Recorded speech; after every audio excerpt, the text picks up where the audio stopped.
Welcome to Screen to Speed, powered by INIT Esports. In this podcast, we dive into the journeys of remarkable individuals making waves in sim racing and bridging the virtual with the real. From the thrill of digital circuits to the roar of real-life racetracks, we explore the passion, dedication, and innovation that drives the world of motorsports. We'll hear from athletes, creators, and pioneers sharing their stories, insights, and the powerful ways sim racing is connecting communities and creating pathways into motorsports. So buckle up, Screen to Speed starts now.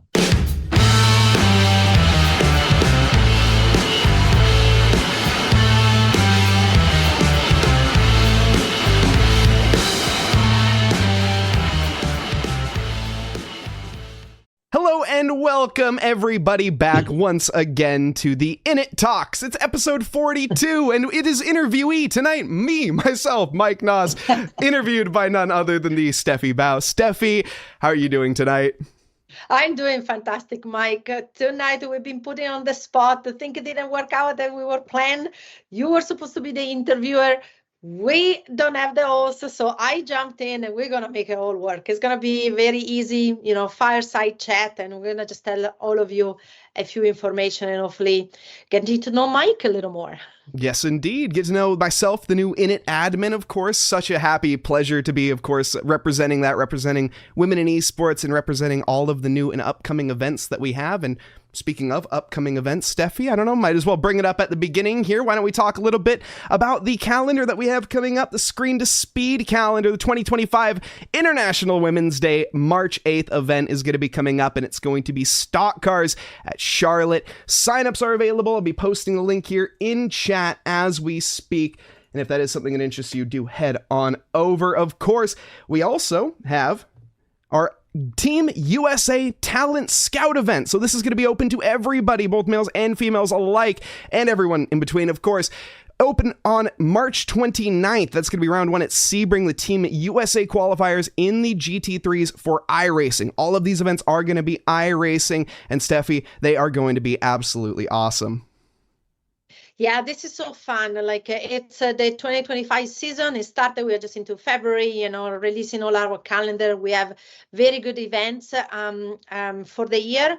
For the Screen to Speed series, this year we are changing things up a little bit. It's going to be more like special events. So instead of doing a complete full-on championship style, we're just doing single special event. And iRacing is promoting them. We are very happy and proud to be partners with them. And we look forward to have a lot of girls, to show up, and compete in those events. And then we have, as you said, the Team USA events. So this is something actually new for some of you. Maybe you don't know this yet, but INIT is kind of like being awarded to be able to create and find the roster for America. So to be able to put up front people to compete in international event, including the Esports Olympics. So this year is a year of scouting. So if you want to have a chance to be able to be selected to represent the United States at the Esports Olympics and international event, you better get busy, because those are the events that we're going to look for you. So those are all based on iRacing, and as you said, Mike, there are going to be two categories, like an open category and a women category, just because it's the spirit of the Olympics, right? It wants to be inclusive. We wanted to have, both opportunities on the table, and everybody can participate. So links are up. They're going to be on the chat. Sign up, have fun, and go Team USA. Yes, indeed. Go Team USA. And of course, Albert there in chat saying you wish you could have made the qualifiers. Well, this is your chance, Albert. Get on in, get signed up. And a big thank you as well to everyone joining us in the chat. I see we have Mr. Rolling on the Ropes, David Christie, one of my idols, to be completely honest. David, I know I'm putting you on the spot for this one, but somebody that in the motorsport community I can truly call one of my friends, as well as a coworker, colleague, whatever you want to call it. A truly amazing person and a big motivator all the way throughout. Both David and Paul Jeffrey alike are two of the powerhouses that kind of push me along behind the scenes. And David, maybe take it a little seriously in chat.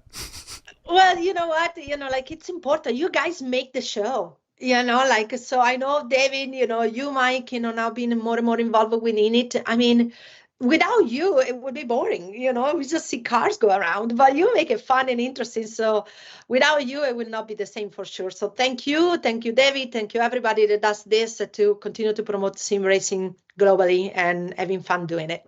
Yeah, absolutely. And it's truly an incredible passion to get in sim racing. I know we're going to talk a little bit about it here, how I got into sim racing myself and just how I got into racing as a whole. And I don't know, maybe we could just, I guess, segue over to that now, Steffi, I suppose.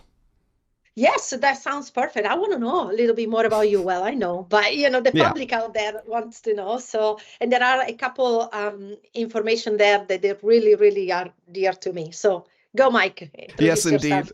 Of course. Steffi, a 3-time motocross champion, or not motocross. What is the series? I want to make sure I get it right. It was motocross? Motocross. It was motocross. Yes. Okay, I want to make sure I got it right. So, okay, perfect. 3-time champion. And I started off my career in motocross as well at the age of 3 years old. I used to ride quads and then eventually got into motorcycles. I have some pictures here from when I was younger. This is young Mini Mike, or Mikey, as I used to go by it down then. You could see flying around on my little 50 Scrambler that we modified into an 80, and I raced against the big kids. And in 2006, when I was 6 years old, yeah, I'm a 2000s baby, so whatever year it is how old I am. So 6 years old in that, actually 5 years old in that photo, because my birthday is in March, so actually not even 6 yet for the little motorcycle one. That's my 50, my Honda. And then those were some trophies that I had won from quadding and motorcycling, and one of those was bigger than me at the time. So that was always fun to have a comparison, especially when I won that and having a trophy that was larger than myself. That is so cool. It happens though. Like I have competed. It happens in the US, I have to say. In Europe and like in racing, the trophy are a little bit smaller. They tend to be. But here, I had the same experience. When I came and raced here in the United States, a couple of times I got trophy, and I was already an adult, and they were bigger than me. So it's crazy, but it make you feel good for sure. But congratulations on your background in motorcycle. That's why we like each other so much, right? Yes. We live the same type of life and experiences. Yep, and eventually I got into a crash on my motorcycle, and that's when I decided that enough was enough. I think Steffi had a similar, although she didn't decide enough was enough, unfortunately. She was rather forced into the matter. But I decided that after face planting into the dirt, I remember every single second of my crash up until my face hit the ground, and then I only remember waking up. And you know what? That was good for me. That was enough. I found out that was enough for the 4 wheels was better than 2. And then eventually I got into karting, which, was even better, because then you get to sit down in a seat rather than have to worry about being thrown off a machine. But even to this day, I didn't include any photos of my current quad, which is, whoops, I should have probably done that. But I can pull one up. Maybe my phone will have one. But I still ride quads to this day. We go down to the Oregon sand dunes every year, and I make little videos on my drone and with the GoPro. So it's my little side hobby. Yeah, that's super fun. But there is a lesson there, meaning that you crash, and you can crash 100 times, but the important thing is you get it back up 101. Yes. So you've done that, everybody who's been in sport knows that, and they do that, and then you keep going. So happy to see you continue to have fun with the quads, although I do prefer the 2 wheels than the 4, in the dirt. But it's all good. It's all motorsport. We love it. We are passionate about it. So it's very good. But Mike, tell us a little bit more how you got involved in sim racing. So from real 4 wheels, even though it was motorcycle 4 with a quad, and then go karting, so what about sim? Yeah, so karting sort of rolled into simulation. So I was around the age of 15 is when I started getting into karting, and sort of when I started getting out of motocross, because all the tracks around me closed down, so I couldn't really race anymore. That's the unfortunate nature of living in the Pacific Northwest, is motorsport, especially that type, is not the most popular around where I live, and so all the tracks became miles away, and I couldn't go anymore. So I ended up going to karting instead, and because, you can't take the race out of the dude that wants to be a professional racing driver for his entire life. So I went over to karting and then started working at a go-kart track around 18, 19, and teaching a racing school for 8 to 16-year-olds, which was one of the most fun jobs even to this day that I've ever had, even compared to commentary. Started teaching that for a while, got not enough pay, so eventually moved on to construction. But that around that time was 2020. So that's about when I was, like I say, around 2020 when COVID hit and the world shut down. Around 2018-19, I started getting into just racing on a controller with F1 2018. I got it on sale one day, and so started on the SimCady EA title.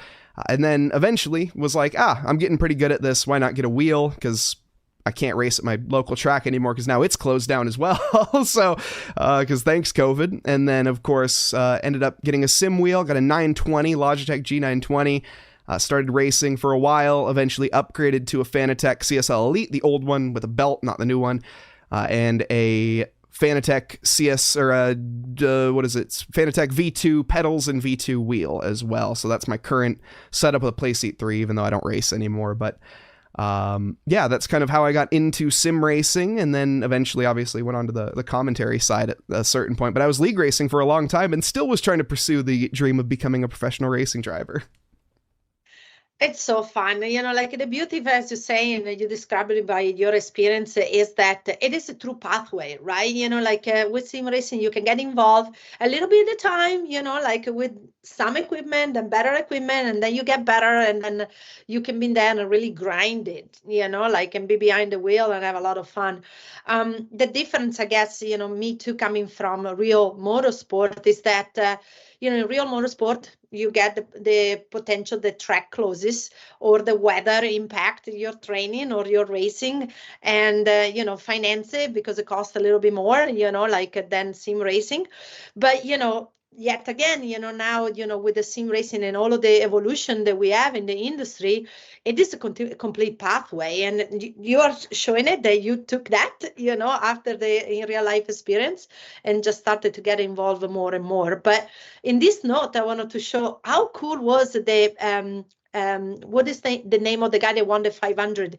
There is a sim racer, and then he won the Daytona 500 last year, and they won it again this year. That is so good, from our world to be able to show that it is a complete pathway, to participation. And I know that a lot of you there listening, they feel the same. And Screen to Speed does exactly that, right? We do that for women, be able to try to find talent and potentially put them into a real team on a real race car. So it's so good to see it validated over and over, and with the winner, the 500, Yeah, Byron. That was Will Byron. Byron. Yes. That's so. I honestly, I forgot about that completely. That Will Byron. He's such a good driver at this point that I honestly forgot that he had gone from the simulator to real life. And then, of course, as well as for into GT racing with. Why are the names slipping? As soon as we go live, of course, that's when everything slips the brain. But everyone in chat knows who I'm talking about, and we're about to get it lit up. David Christie will definitely point us out. But the most it's on the tip of my tongue. Anyways, someone here knows exactly what I'm talking about with GT3 racing, getting out on a track. But no, absolutely creating that pathway. And of course, Steffi, you being involved as well with the Stim for STEM movement as well, which personally, like I say, I taught a racing school for 8 to 16-year-olds. I think that what that program is trying to do, getting involved with younger children and younger, especially, being with the Indiana Girl Scouts or Central Indiana Girl Scouts Society, I think currently, but also branching out into more and more, is getting people to drive at younger ages and getting them to learn how to drive, which is the most important in America. I know, barring in Europe, in other countries, public transportation is a little bit more popular, but in America, we're a really big country, and the car is the most important form of transport. And if you've driven on the roads in America, you know that there are some people that maybe need some time behind a simulator. I'll put that, that's the nicest way I think to put it. So getting them involved as early as possible. I mean, that's one of the reasons I pride myself on being a good driver, is it's just in my blood. Yeah, for sure. I mean, again, it's all about creating this pathway and these touch points, within people's life. And by entering schools, with the Sim for STEM program, not only we get the kids to be behind the wheel of a simulator, so enjoying that, but we use STEM. So we are able to teach mathematics during it. So now we keep having, principal and teachers say, oh my God, I can't believe it. We get the kids to come at school and wanted to do math. And racing, if you're here and listening, is because you have a passion for it. That is all based about mathematics. So like be able to transform that and get the kids to understand it. It's a way to create an open doors, create a pathway, open doors, and show them what real life really is in racing. And using sim, it gets them to do practice more and more. Like you were saying, Mike, if they can spend 2, 3, 4 years before getting behind a real car with a driving license, they're going to be way better off than just trying it right off the bat in a real car. Yeah, and it's all about muscle memory at the end of the day. And David Christie also bringing up a couple other drivers that went from sim to real life and real life to sim, because we're also seeing that now as well too nowadays, which is just awesome to see. But Ash Sutton from British Touring Cars, Max Verstappen, obviously driving in the Formula, or from Formula One, driving in the various iRacing endurance races, the 24 hours of Daytona, which I even got to commentate on myself, which was super awesome. Big shout out there, Race Spot TV, of course, for putting me on for that one. Daniel Morad is not who I was talking about, but that's a great example, but it's the British dude, who's the British sim racer that went from sim to real life. Still, there's even more. Like I said, there's so many these days that we can't even name them all. Which is absolutely awesome to see. Dave Perella as well. James Baldwin, thank you. James Baldwin, it was on the tip of my tongue. Yes. But I do have to bring in the girls, though. We always talk about the boys, and sometimes we forget about the girls. And, INIT Esports is all about that, to create a safe space and opportunities for women and minority. So on that note, I wanted to bring out the name of Vaiska Visser, that she's part of our dream team. She's a Formula One Academy racer, and now she does all of this competition in sims and is part of our dream team. So I'll just take a second to talk about the dream team, because it's another very great initiative. What we do with the dream team is the fact that we pick from the screen to speed roster, we pick the best driver, and we are putting them together to be the only female team in endurance racing, digital, of course, on iRacing. And the team participated at the Daytona 24-hour, and they got fourth. So one stop off the podium. So it is continuing improving, the even women belongs here, and we continue to push for it. So that's why when we are talking about athlete, I always have to bring out the girls. Yeah, absolutely. And alongside, of course, Nina Han, Esmeralda, as well as Emma, yes, Sarah. Was the final. Sarah, yes, excuse me, sorry, yes, Sarah. Mm-hmm. Sarah Dove being the final driver there, the 4 drivers for the Screen to Speed Dream Team, and finishing 4th in the Daytona, despite having a couple misfortunes. Of course, if you do want to go back on the previous INIT talks, they talked all about their race after that. I think that was episode 40, if I'm not mistaken, episode 39 or 40. Do go back in the playlist, of course, and check out those episodes for a little more insight, if that is something that interests you, for sure, because it was a absolute hoot of a time, and hearing them talk about it and watching them live as well was quite the experience.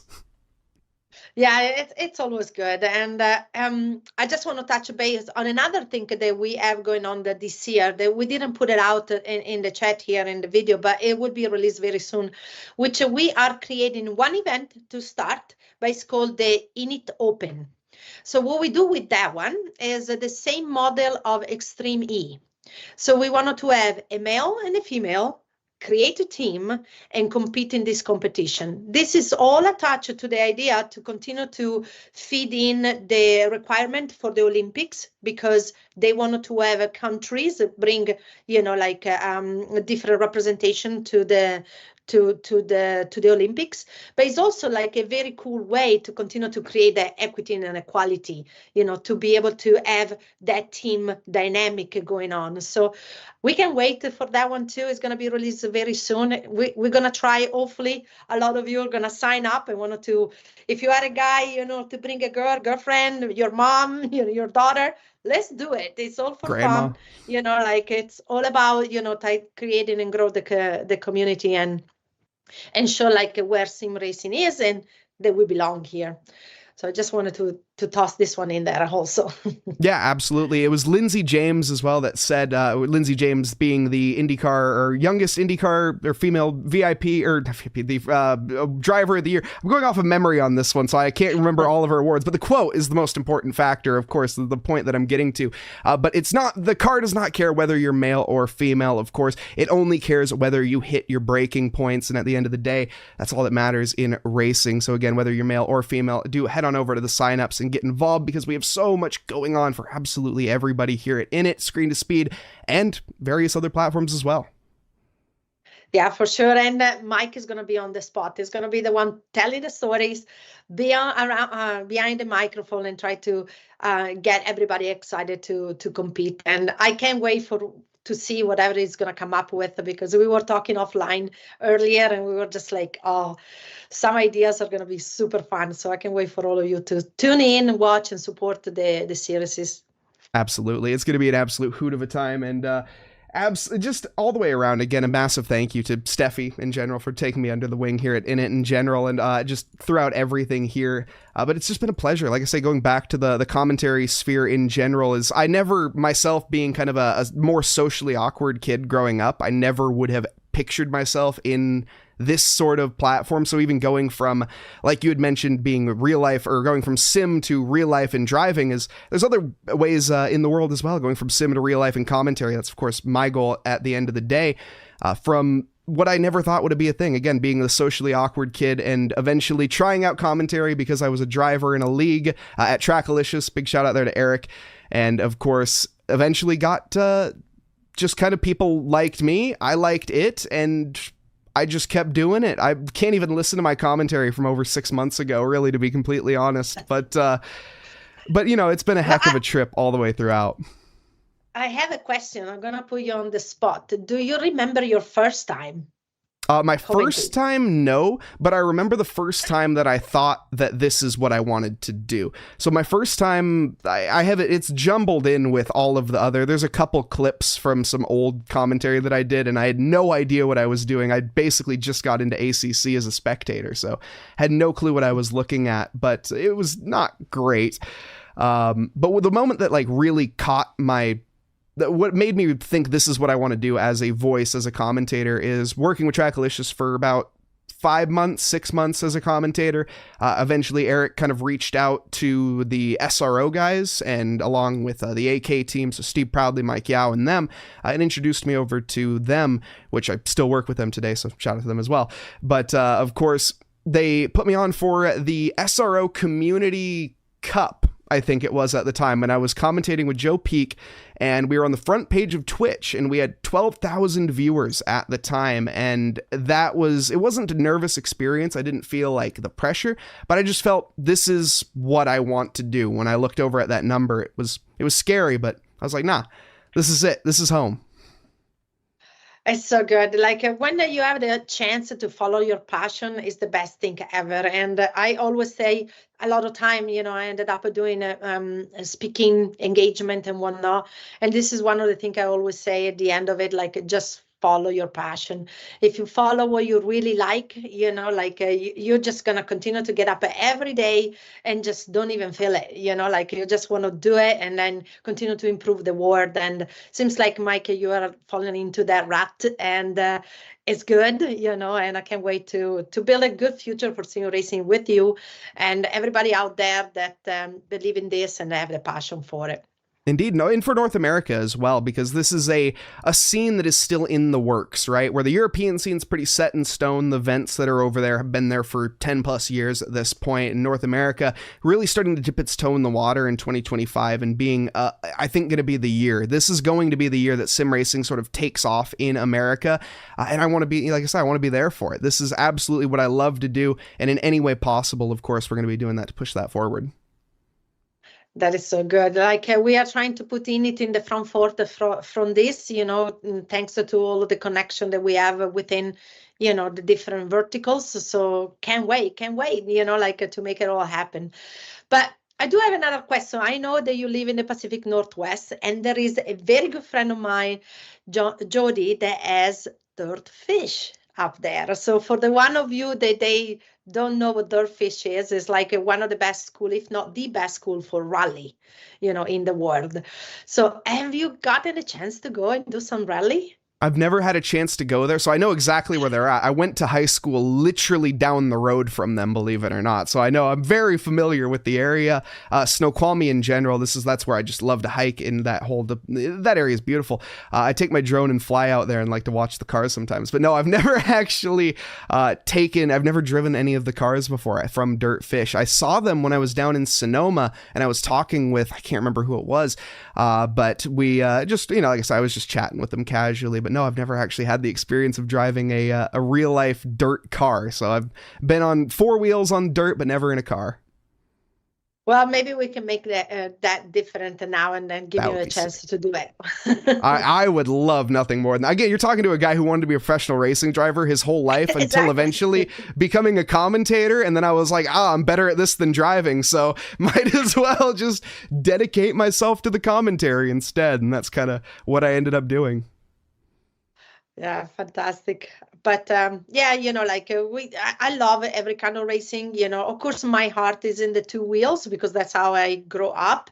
But I've been fortunate enough to be involved in this industry, and therefore knowing so many good people, and working together, and a lot of the names that you put out there, our friends at AK, it's a family. We are all working together, try to make sim racing more and more popular, and everybody has their own kind of like vertical. And if there is a way to help each other, we're always there for each other. So it's a very, very good industry to be involved for sure, and knowing fantastic people. So very small family at the top too, which is what I've come to learn from the years. Is you start talking with one person, and then you were talking with this person, and say, "Oh, I'll put you in touch with you." Wait, well, I already know, huh? Everybody knows everybody. It seems like, and it's really cool to see at the end of the day. And it's very small, like you say, kind of a tight knit family at the top in terms of, especially, the esports in general. But like you say, always willing to help out.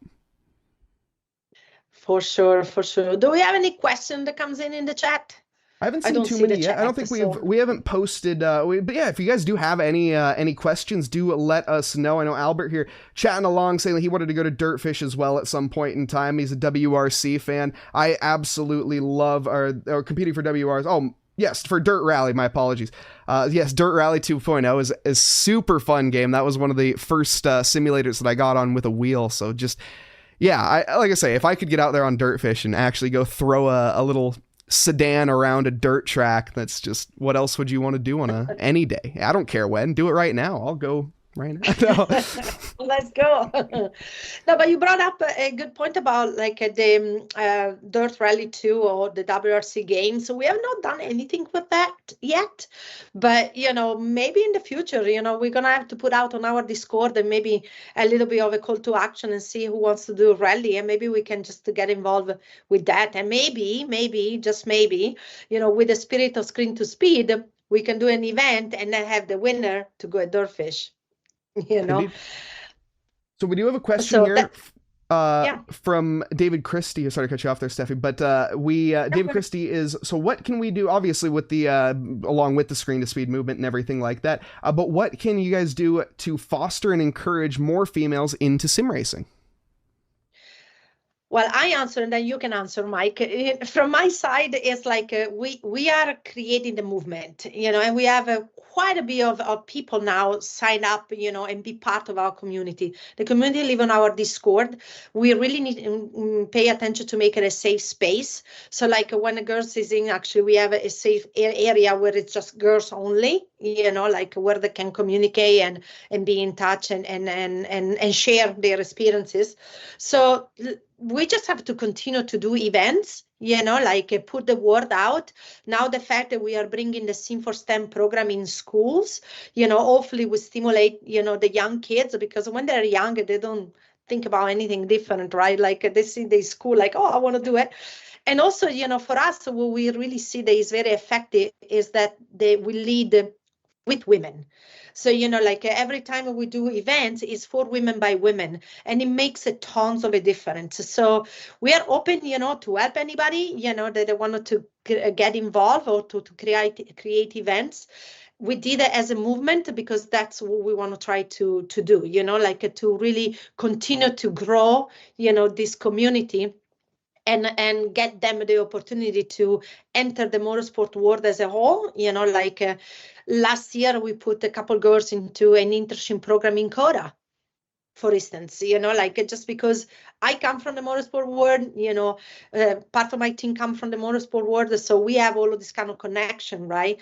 And then we have actually with the Sim for STEM program, we got a couple girls that ended up to go university, like in Indiana, for motorsport engineering. So they work. We just have to continue to tell people, and say, hey, if you want to try to get your feet wet into this industry, there is a space for you, which is called Screen to Speed, Sim for STEM. They are all under the INIT umbrella, and just sign up and have fun.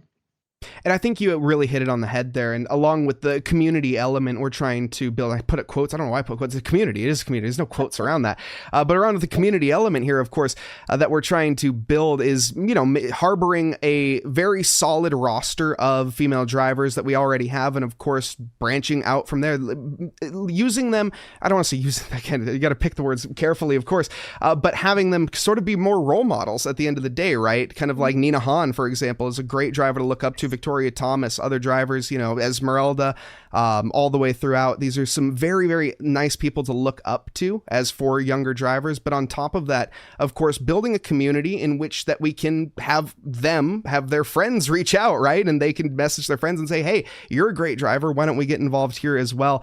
And sort of develop a little bit more along those lines. And that, of course, comes along with building a more in-depth community, which is part of me coming on to INIT. What I've been trying to do here is make that Discord a little bit more community-like, make it a little more friendly, and bringing on some moderators as well with that, and trying to just keep everything, like I say, more in wraps, more in tunes, and also just better information spread, and some updated rules coming soon as well. Of course, I know that was one of the complaints that some of the drivers have had, but we are, of course, addressing that for all the various different championships that we have coming up, some new rules as well.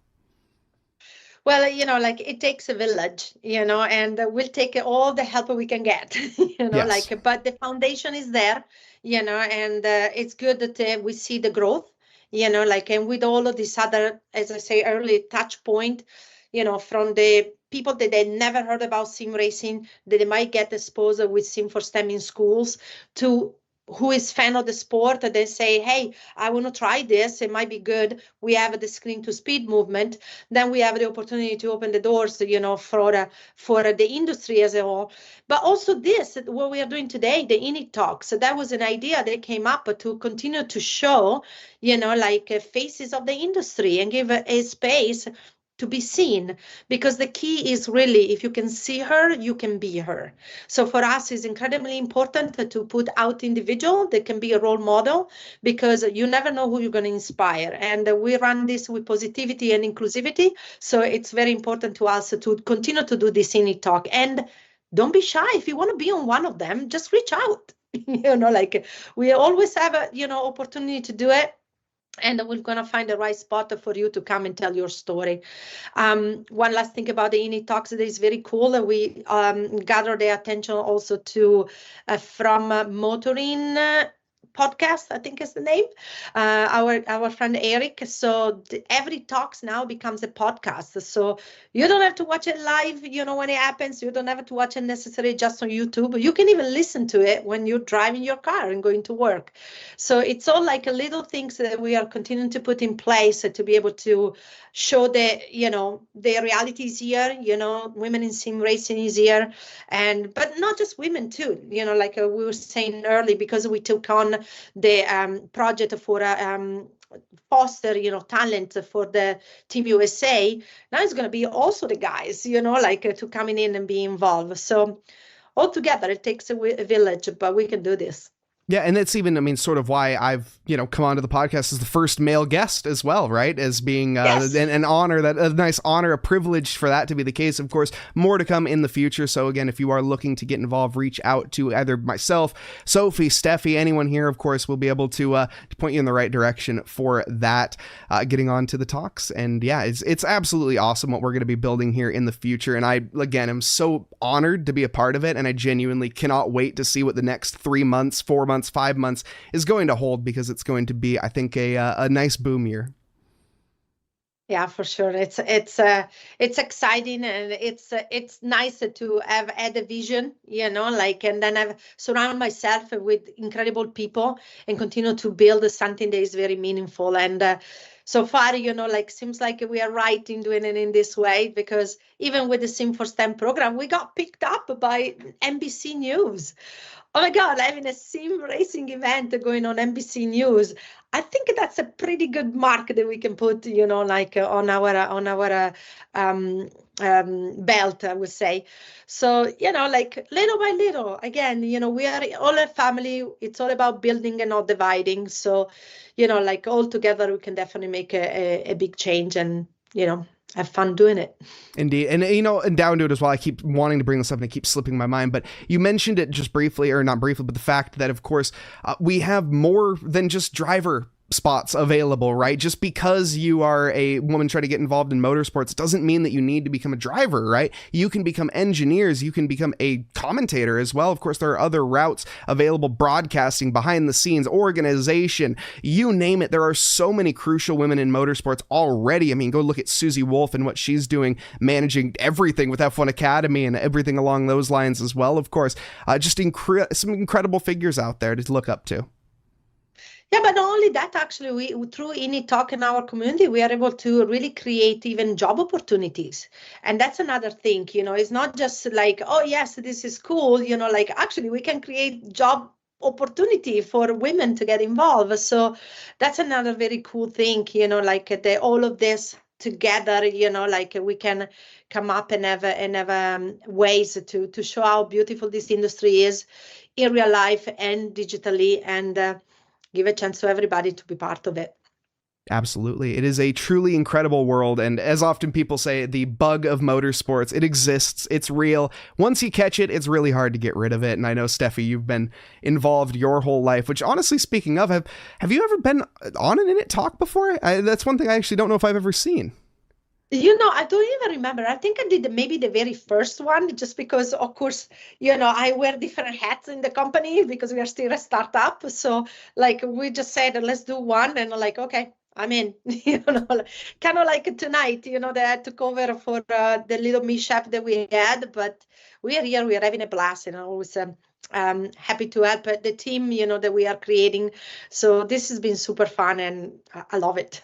Indeed. So I wanted to ask you then, if that's the case, then we got to get a little bit more about Steffi, right? We got a little bit learn more about you. Obviously, I know that you had your motocross group, but how did you get involved? I know you got involved at a very, very young age with motorcycles, but why don't you tell everybody else a little bit more about that?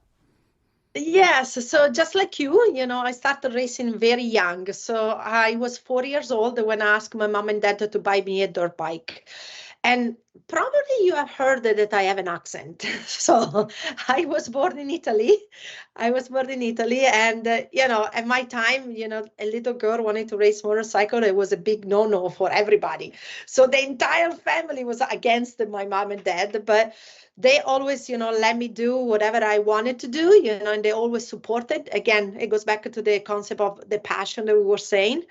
And they bought me the motorcycle. And then, 2 years later, when I was 6, my dad, it's a very fun story, because my dad, at that time, I bought a dirt bike for himself, and then he decided to go and do a trail riding. So he was in the woods, he went to trail riding, and then all of a sudden he saw that there was a small racetrack where kids were riding in there, not racing, riding in there with the supervision of the parents. So he immediately comes home and is like, oh, you have no idea what I just discovered. Get ready, get dressed, and let's go. And here I am, I still remember like it was yesterday, following my father, through this trail just to go to this small little track. There was about like 5-6 miles away from the house. And my dad say, go in there, you see, it's a track, like just follow it and have fun. In about 1 hour time, I was the fastest one in the track. So all of the parents of these other kiddos, they came to my father and said, where are you guys coming from? And my dad said, well, we live 5 miles down the field over that way. And then my parents didn't know about racing. The only concept that they had was like go watch the World Championship when it was coming to Italy. World Championship has rounds, around the world. And the time they were coming to Italy, they were going watching. They were just fan of the sport. So they had no idea that they were racing for kids. But, through that experience, of course, we go back home, we ask mom, hey, can we go racing? And mom like, oh, I don't know. Well, okay, let's try. Moral of the story, the first race I did in my life, I finished third with all the little boys. I was the only little girl. And then that year, I won every races we entered. So then it was like bringing on trophy upon trophy. So that's what I wanted to do in life. And I have to say, though, I've been incredibly lucky to have two parents that helped me, and support me to do this. So that's kind of like my story on the two wheels. And then you probably, if you ever did any kind of racing, you'll know once you're in it, you can't get out. That's how I'm doing it with my life. I'm being involved since when I was very little, and I consider myself very fortunate and lucky to be able to do what I want in life and meet wonderful people around the way. That is such an incredible story to hear. What was it at the point that, obviously there had to be a point that you thought that you were going to become professional, but there was going to be a point that you started to become professional. What was that like? What was that feeling? And sort of how did that come into culmination? Okay, so we go down a very slippery slope here that if there is over here somebody that has been a professional athlete at a young age, they will relate to what I'm about to say. So what happened, the big turning point was actually when the team I was racing for, wanted to have more control on what I was going to be doing for the team than my parents. And that's the time, the switch, so that everybody, me included, considered, wait a second, I can really be professional at this. So that's kind of like was the turning point. It was not a happy time at the moment when the whole thing started to happen, simply because when you have your parents, do all the sacrifices to be able to push their kids to do whatever they want in life, and then kind of like needed to take a step back, it's not easy, but let the bird out of the nest, athletes, sort of. Yes, at a very young age, people that been athletes, professional at a young age, has to go through this, but that was the moment, really the turning point. To me, it happened when I was 17 years old, that I started to get very good attention, from my skills and my results. And then was the time that there need to happen that kind of separation. So it's not more like a fun thing that you go and do with your family. Now it's more like you're going to do this for a living and you're going to make money out of it. Yeah. So and that was the turning. Yeah. Did that take away the fun, or did that add to the fun? No. I think it I mean, again, for me, it was a young age. So, like 17, you're a teenager, so there is a lot of things happening at that time in your life. So a lot of time was fun, a lot of time was not, simply because sometimes, I saw my schoolmate go and have fun during the weekend and I was going racing. Not that I did not want to go racing, but it was always like, but my friends are having fun, doing this. And I'm gonna go racing. But again, racing always won over, as my result proven. And I will not do anything different, if I had to do it once again. Yeah, for me, I was fortunate enough. I mean, obviously, I never went into the professional sphere myself when it comes to the motorsport. I kind of had to bow out at a certain point. But yeah, having your parents push you along. And for me, it was not just my parents. Still very fortunate, of course, to have them even supporting me to this day, both my mom and my dad. But my uncle Jim as well, of course, he's the one that bought me my first quad at the age of 3 and just showed up one day in my driveway with it. They didn't tell me about it. They surprised me. And I got on it for the first time and then cried my eyes out when they told me that I had to get off. So, I mean, it's just it's a crazy world, and especially when you get into the, like you say, the professional scene. And now for myself, I guess relating more to the professional commentary side of things, is it's a surreal feeling when you have start to kind of make your way into it and you start making money doing the thing that you actually enjoy doing, which is, it feels good, right? Yeah, for sure. But also, I want to say that not everybody is as lucky as us to have parents, that can support, and push, like that. So what I would like to say is don't give up, because even though there is a lot of things that could be potentially stacked against you, don't give up, follow your passion, because there is other people out there that have your same passion. So even if you might not have a family supporting you, just keep going, find your people, and you're gonna find a way through it, because in racing it's all a big family. So don't be scared, don't be shy, just keep going and push for what you love. And it's a good thing, it's a good family here. It is. We're a bunch of crazy people and we love what we do. So, that's at the end of the day, none of us are really, I think, sane. Like I say at the end, we're speed demons. We're all enjoying an absolute crazy sport, and we're all having a great time doing it. So why not have it, like I say, have fun with each other and not take it as seriously as a lot of people do, because that can be it. But yeah, don't give up. That's the biggest thing, of course. Do not give up for your dreams. If you have a dream, stick with it. Get through it and try to find any way that you can push through. As long as you work hard enough, you can really make anything happen. And especially with the outlets that we have today, with the internet developing and with the amount of resources that are out there now, Screen to Speed, for example, Stim for STEM, they're two perfect examples of ways forward in this sort of sphere, this little microsphere of the world. Yeah, for sure. And then back on the comment on try to continue to involve as many categories of racing as possible. We forgot to say, so I'm going to say here, we're going to be doing a drifting event. So we have never done this before. We're going to work with our very good friend at the ESDA. And I can't wait to see what is going to come out of that. We have put this in our Discord. We're going to have a bunch of the girls trying it out. Again, for the sense of the community, we're saying we already find coaches. They want to teach the girls, how to do drifting.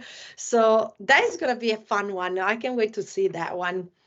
Yeah, that one's going to be incredible for myself. Even just went to the Formula Drift event that happened here in Seattle, so that was super cool. The tire smoke, the sound, the noise, the racing, which is such a different form of motorsport from what you or I, Steffi, are used to for the most part. Obviously, from two wheels especially, you cannot really even compare it, even on four wheels. It is a noisy, it's very flashy and a pretty awesome sport all the way around. Yeah, for sure. And I have my very good friend Z. She is one of the best at this, and I can't wait to tell her and see if she can come in the digital version and maybe teach a thing so too. So I mean, it's just exciting, but it get to show you once more that everything is together. It doesn't matter if you like Formula One or you like NASCAR or you like GT cars or drifting cars. The beauty of it is it's transferable in a way that we are all together here and try to have a passion and feed it. Absolutely. At the end of the day, it's all just hitting a pedal and a brake and turning a wheel. It's just a matter of what type of wheel you're turning, what type of brake you're hitting, how hard you're hitting it, and how quickly you're getting on the throttle. All the way around, the basics, they transfer, and that's, again, why we go looping all the way back around to getting people involved very early, which I am so passionate with. Get your kids driving, get them into karting, get them into sim racing. That's why I always tell parents, especially at events, when they're thinking, oh, do I want to let my kid try the simulator? Yes. The reason you don't is because they're going to like it. That's why you don't want to spend the money on it. No, get them involved. It is such a fun and just all the way around a way of life now, especially again in this modern world and how big racing is getting with Formula One, with GT, with Motorsport, with every single sport growing and growing and growing. It is such a amazing world that we live in, and to be in this small little world as it is, again, get involved. Yeah, for sure. And also another thing I wanted to touch base on is if you ever need any equipment, reach out, because we are a reseller to all the major brands, in the world. So if you need equipment, just ask, and if we can pass along savings to you, we will do it. So it's every little thing help. So if you need product, just come over and we can help you on that. Indeed. As well. And some other potential setup chances, Steffi, that are in the wings as well. I don't know if we can talk about that. Well, we do have one thing that I can kind of mention right now. It is the fact that we are working very hard with this very good friend of mine. His name is Nico, that has made is in the way of processing the most simulation, super fun motocross game. And to me, that comes like right here. It's called Motocross the Game, and he's working through it. It's so cool. It's gonna be ready for the public on this fall. And then watch this space, because we're going to start making very good motocross events with that game. I cannot wait to see that again. Back to my grass roots for that, or my dirt roots, I guess I should say at the end of the day. But Steffi, it looks like we're getting kind of close here on the time. I mean, is there anything else that we would like to bring up here at the end to wrap up? Any questions in chat here before we do kind of get down to the conclusion? It's been a very nice chat. Yeah, I love it. I think we need to talk a little bit more about you. You are supposed to be the interviewed. Fair, that's fair. I think so everybody can shoot some question for Mike in the chat. Yeah, please do. I covered all of the talking points that I had in my notes here. So for anything else that you guys would like to know, I guess I didn't cover any hobbies or anything, I guess. So like I said, I briefly did. I'm into some filmography and some other stuff when it comes to drones. I love flying drones, getting an FPV drone soon, so that'll be sick. Got a couple GoPros. I like to film some, like I say, POV shots with my quad, with cars, and just all the way around. Like I said, I'm a bit of a nerd when it comes to that sort of thing. I love hiking, like I like long walks in the woods, I guess would be the way to look at that. And I like the snow. Growing up in the Pacific Northwest, we get a lot of that in the mountains, so it's nice. Yeah, I enjoy hiking. I just hiked up Mount Si not too long ago and fed some birds up at the summit. That was awesome. Flew the drone up there, and all the way around, like I say, just kind of, oh, here we go. We do have a question. Okay. This is, no comments. Thank you, I guess. Not sure that's much of a question. But, no, honestly, like I say, I'm just kind of a guy, you know, a guy that likes motorsports at the end of the day. When it comes down to it, I just love racing. I love watching racing. My buddy's been getting me into anime recently, so that's a thing that's happened, you know. When it comes down, I'm still not like into it, so calm down, chat. Calm down before anybody starts bringing that stuff up. We're definitely not quite deep into it just yet. But yeah, I don't know. That's trying to think if there's anything else very interesting, I guess, about myself. Nothing comes to mind. No, I don't know. Chat, not either. No questions in chat either. So I think, I don't know. Anything else, Steffi? No, I think we're ready to wrap it up. Thank you, everybody, for being, you know, in this INIT talk. You know, it's always a pleasure if I get the chance, you know, like to show my face and talk with everybody. So, but again, take away, you know, for me, it's always like follow your passion, you know, just reach out if you need anything, you know, like, and let's keep doing this. It's fun. Yes, absolutely. This is, we're going to be here for a long time, folks, so we're not going to be going anywhere. And on that note, I hope everybody has a lovely evening, afternoon, or morning, wherever you are in this fine world. Thank you, and good night.